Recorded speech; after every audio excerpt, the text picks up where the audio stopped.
Hi friends, வணக்கம். Welcome to trending சமையல். இன்னைக்கு வீடியோவில் நிறையவே யூஸ்ஃபுல்லான டிப்ஸ் ஷேர் பண்ணியிருக்கேன். கண்டிப்பாக இதில் ஒரு டிப்ஸாவது உங்களோட டெய்லி லைஃப்பில் உங்களுக்கு தேவைப்படக்கூடிய டிப்ஸாக கூட இருக்கலாம். ஸோ வீடியோ வந்து ஸ்கிப் பண்ணாமல் பாருங்கள். இப்போ தான் ஃபஸ்ட் டைம் வாட்ச் பண்ணுறீங்க அப்படின்னா நம்ம சேனலை மறக்காமல் சப்ஸ்கிரைப் பண்ணிக்கோங்க. அப்போ தான் நம்மளோட அப்டேட் எல்லாம் மிஸ் பண்ணாமல் பார்க்க முடியும். இப்போ வாங்க நம்ம வீடியோக்குள்ளே போகலாம்.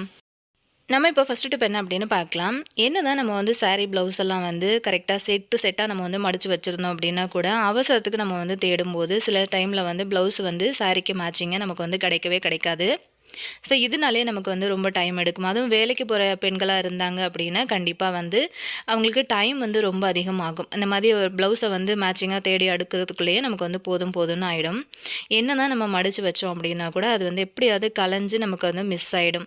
அந்த மாதிரி ஆகாமல் இருக்கிறதுக்காக இதை வந்து சேஃபாக நம்ம வந்து எப்படி சாரீ ப்ளவுஸ் ரெண்டுத்தையுமே வந்து அழகாக அரேஞ்ச் பண்ணி வைக்கிறது அப்படிங்கிறத பார்க்கலாம். இந்த மாதிரி வந்து ஒரு ஹேங்கர் வந்து நான் எடுத்திருக்கேன். இந்த ஹேங்கருக்குள்ளே நம்மளோட சாரியை வந்து ஃபஸ்ட்டு இந்த மாதிரி செட் பண்ணிடலாம். இப்போ நான் இந்த மாதிரி கிளிப்பு வந்து எடுத்திருக்கேன். இது எங்கேருந்து எனக்கு கிடச்சிது அப்படின்னு பார்த்தீங்கன்னா, நம்ம வந்து ஷர்ட்டெல்லாம் வாங்குவோம் இல்லையா? ஷர்ட் வாங்கும்போது அந்த பேக்கிங்கில் வந்து இந்த மாதிரி பேக் பண்ணி வச்சுருப்பாங்களே ஷர்ட்டுக்குள்ளே, அந்த கிளிப்பு தான் நான் வந்து எடுத்து வச்சுருக்கேன். இப்போ இது எதுக்காக அப்படின்னு பார்த்தீங்கன்னா, நம்ம ஹேங்கரில் அந்த மாதிரி சாரியை வந்து அரேஞ்ச் பண்ணும்போது காட்டன் பட்டு சாரியாக இருந்தால் அது அப்படியே நின்றுடும். இந்த மாதிரி சில்க் சாரீலாம் இருந்தது அப்படின்னா நமக்கு வந்து அது நைஸாக அப்படியே வழுக்கிட்டு வந்து கீழே விழுந்துடும். ஸோ அதுக்காக விழாமல் இருக்கிறதுக்காக இந்த மாதிரி பின் வந்து போட்டிருக்கேன். இப்போ நம்ம இதில் எப்படி நம்ம ப்ளவுஸை வந்து செட் பண்ணுறது அப்படின்னு பார்க்கலாம். ஃபஸ்ட்டு ப்ளவுஸை வந்து இந்த மாதிரி பிரித்து போட்டுருங்க. நடுவில் வந்து நம்ம ஹேங் பண்ணியிருந்தோம் இல்லையா சாரீ, அதை வந்து நடுவில் வந்து வச்சுடுங்க. வச்சதுக்கப்புறம் ப்ளவுஸை இந்த மாதிரி வந்து செட் பண்ணிக்கோங்க. செட் பண்ணி விட்டதுக்கப்புறமா நம்ம அந்த ப்ளவுஸோட கொக்கியெல்லாம் வந்து போட்டுடலாம். இந்த மாதிரி நீங்கள் செஞ்சுட்டு உங்களோட பீரோலாம் அரேஞ்ச் பண்ணி வச்சிட்டிங்க அப்படின்னா சாரியும் ப்ளவுஸும் வந்து எப்போவுமே மிஸ் ஆகவே ஆகாது.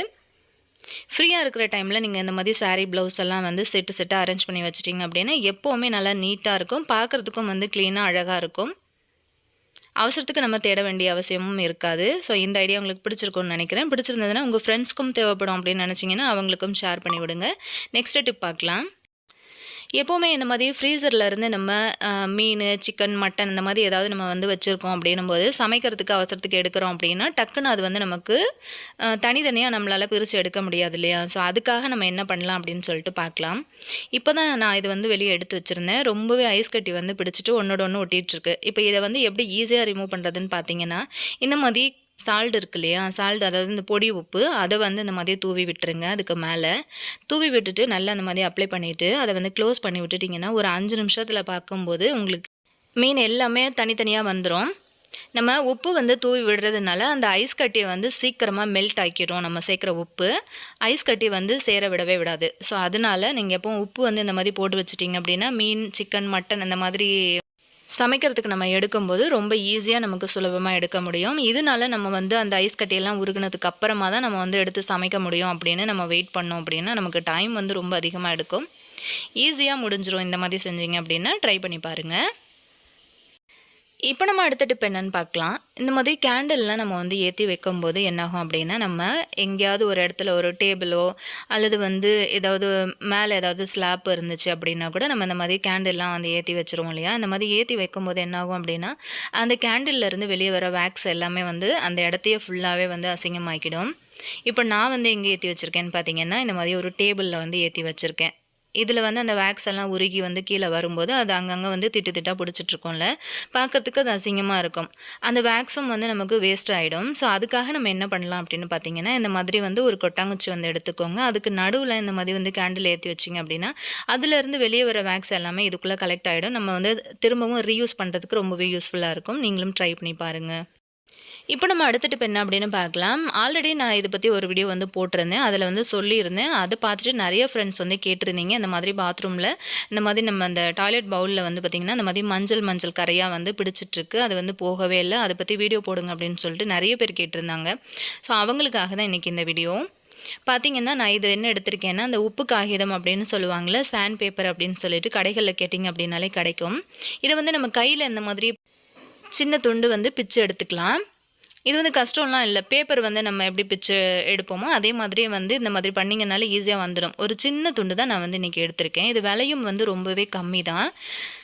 இப்போ வந்து நம்ம கையில் க்ளவுஸ் ஒன்று மாட்டிக்கலாம். இப்போது என்னோட டாய்லெட் பவுலில் வந்து பார்த்திங்கன்னா அந்த மாதிரி மஞ்சள் கரை வந்து நிறையவே இருக்குது. அதுவும் நல்லா ஸ்ட்ராங்காக பிடிச்சிட்டு இருந்தது. நம்ம என்ன தான் கடையில் காசு கொடுத்து நல்ல காஸ்ட்லியான லிக்விடெல்லாம் வந்து வாங்கி யூஸ் பண்ணி தேய்ச்சி நம்ம வந்து க்ளீன் பண்ணால் கூட அந்த மஞ்சள் கரைகள் மட்டும் போகவே போகாது. அதுக்காக இன்றைக்கி செலவே இல்லாமல் இந்த மாதிரி வந்து உப்பு காகிதம் மட்டும் நம்ம வந்து யூஸ் பண்ணிக்க போகிறோம். லைட்டாக நான் இந்த மாதிரி தேய்க்கும் போதே உங்களுக்கு வந்து நல்லா டிஃப்ரெண்ட் தெரியும் அப்படின்னு நினைக்கிறேன். பாருங்கள், ஒரு பக்கம் வந்து பிடிச்சிட்ருக்க அந்த மஞ்சள் கரை வந்து எப்படி போயிடுச்சு அப்படின்னு சொல்லிட்டு ஃபுல்லாகவே வந்து நல்லா அந்த மாதிரி தேய்ச்சி கொடுத்தோம் அப்படின்னா ரொம்ப ஈஸியாக நமக்கு வந்து டாய்லெட் பவுல் வந்து சூப்பராக க்ளீன் ஆகிடும். அங்கே பிடிச்சிட்ருக்க கரைகள் எல்லாமே வந்து நமக்கு கம்ப்ளீட்டாக ரிமூவ் ஆகிடும். இது வந்து கஷ்டமே கிடையாது. எத்தனை வருஷம் ஸ்ட்ராங்காக பிடிச்சிட்ருக்க கரையாக இருந்தால் கூட நீங்கள் இந்த மாதிரி வந்து யூஸ் பண்ணும்போது ரொம்ப ஈஸியாக போயிடும். பாருங்கள், ஃபஸ்ட்டு வந்து நம்ம பார்க்கும்போது எந்த அளவுக்கு இருந்துச்சு அப்படின்னு சொல்லிட்டு இப்போ பாருங்கள் கம்ப்ளீட்டாக வந்து அந்த கலர் எல்லாமே வந்து போயிடுச்சு. அந்த மஞ்சள் கரையே வந்து மறைஞ்சிருச்சு. நல்லா பளிச்சுன்னு வெள்ளையாக இருக்குது பாருங்கள். இந்த ஐடியாவும் உங்களுக்கு பிடிச்சிருக்கும்னு நினைக்கிறேன். பிடிச்சிருந்தது அப்படின்னா மறக்காமல் உங்கள் ஃப்ரெண்ட்ஸ் கூடயும் ஷேர் பண்ணிக்கோங்க. இப்போ நார்மலாக நம்ம வந்து என்னென்னலாம் போட்டு கழுவுமோ அந்த மாதிரி நம்ம வந்து லிக்விட் சேர்த்துட்டு கூட நம்ம வந்து தண்ணி ஃப்ளஷ் பண்ணி விட்டுடலாம். இந்த ஐடியா பிடிச்சிருந்ததுன்னா மறக்காமல் உங்கள் ஃப்ரெண்ட்ஸ் கூட ஷேர் பண்ணிக்கோங்க. நீங்களும் வந்து ட்ரை பண்ணி பார்த்துட்டு எப்படி இருந்தது அப்படின்னு சொல்லிட்டு கமெண்ட்டில் சொல்லுங்கள். இதுக்கு அப்படின்னு சொல்லிட்டு நம்ம ரொம்ப காசு கொடுத்து அதிகமாக இந்த மாதிரி காஸ்ட்லியான லிக்விடெல்லாம் வந்து வாங்கிட்டு வந்து க்ளீன் பண்ணணும் அப்படின்னு இல்லை.